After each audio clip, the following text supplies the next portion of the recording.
పంటల్లో విచ్చలవిడిగా రసాయన ఎరువులు వాడటం, భూముల్లో సేంద్రియ ఎరువుల వాడకం తగ్గిపోవడం వల్ల భూభౌతిక లక్షణాలు దెబ్బతిని నేలలు చౌడుబారిపోతున్నాయి. భూసారం తగ్గిపోవడం వల్ల రైతుకు ఖర్చులు పెరిగి ఆశించిన ప్రయోజనం పొందలేకపోతున్నారు.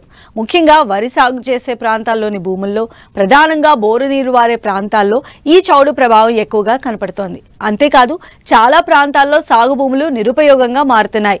కొన్ని యాజమాన్య పద్ధతులు పాటించినట్లయితే చౌడు భూములను సాగుకు అనుకూలంగా మార్చుకోవచ్చని తెలియజేస్తున్నారు భద్రాద్రి కొత్తగూడెం జిల్లా కృషి విజ్ఞాన కేంద్ర శాస్త్రవేత్త డాక్టర్ రాయల శ్రీనివాసరావు.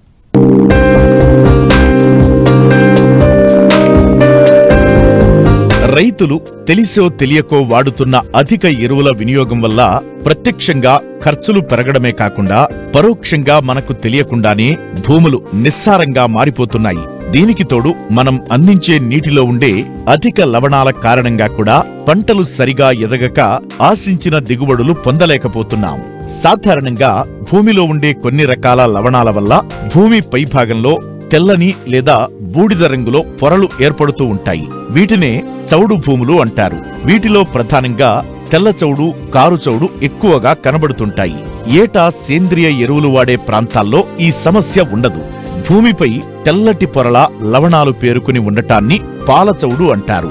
కారుచౌడు భూముల్లో నలుపు లేదా బూడిద రంగులో ఉండే పొరలను గమనించవచ్చు. ఏటా భూపరీక్షలు చేయించి తదనుగుణంగా పంటలను ఎన్నుకోవడం, సేంద్రియ ఎరువులను, రసాయన ఎరువులను సిఫారసు మేరకు అందించడం వల్ల సమస్యను తగ్గించుకోవచ్చంటూ వివరాలు తెలియజేస్తున్నారు భద్రాద్రి కొత్తగూడెం జిల్లా కృషి విజ్ఞాన కేంద్రం శాస్త్రవేత్త డాక్టర్ రాయల శ్రీనివాసరావు. ముఖ్యంగా మనకు చౌడు నేలలు, ఆమ్ల నేలలు, చౌడు నేలలు అని రెండు రకాలు ఉంటాయి.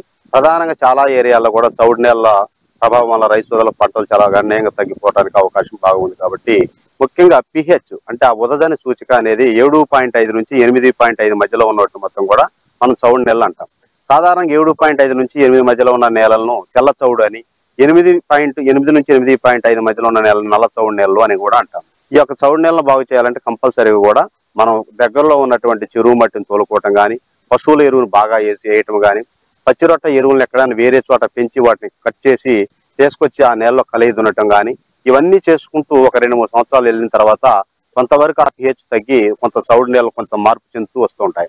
దీంతో పాటు ప్రధానంగా ఈ యొక్క చౌడు నీళ్ళని మనం ఇమీడియట్ గా తగ్గించుకోవాలంటే ఫ్రెష్ వాటర్, ఎక్కడైతే మనకు ఫ్రెష్ వాటర్ బాగా దొరుకుతాయి అంటే వాగుళ్ళు కానీ, చెరువులు కానీ, లేదా కెనాల్ వాటర్ కానీ, ఇటువంటి వాటర్ని ఆ చౌడు పొలాల్లో వదిలిపెట్టి నిల్వ ఉంచినట్లయితే ఆ నీటిలో ఆ లవణాలు కరిగి భూమి లోపలి పొరల్లోకి ఇంకిపోతూ వెళ్ళిపోతూ ఉంటాయి.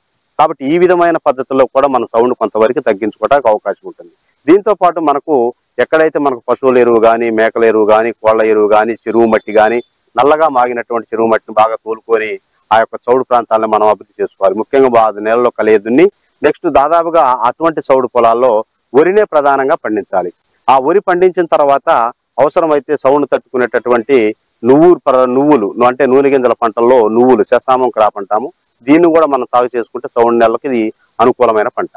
దీంతో పాటు మనకి నల్ల చౌడులు ఉంటాయి. అంటే 8.5 పిహెచ్ ఎక్కువ కంటే ఎక్కువ ఉన్న నెల నల్ల చౌడు అంటాం. అంటే ఆల్కలైన్ సాయిల్స్ అంటాం.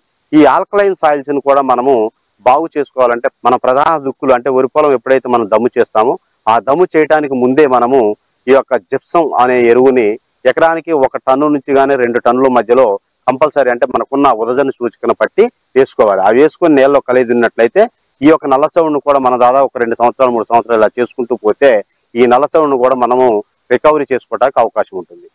ముఖ్యంగా ఈ చౌడు అనేది మనకి ఎప్పుడు అంటే ప్రధానంగా ఈ చౌడు రూపాంతరం చెంది సాధారణ స్థితికి ఎప్పుడు వస్తుందంటే పిహెచ్ 7.5 యువతలు కనుక ఉన్నప్పుడు మనకు చౌడు నేలను తగ్గిపోయినట్టే అవకాశం.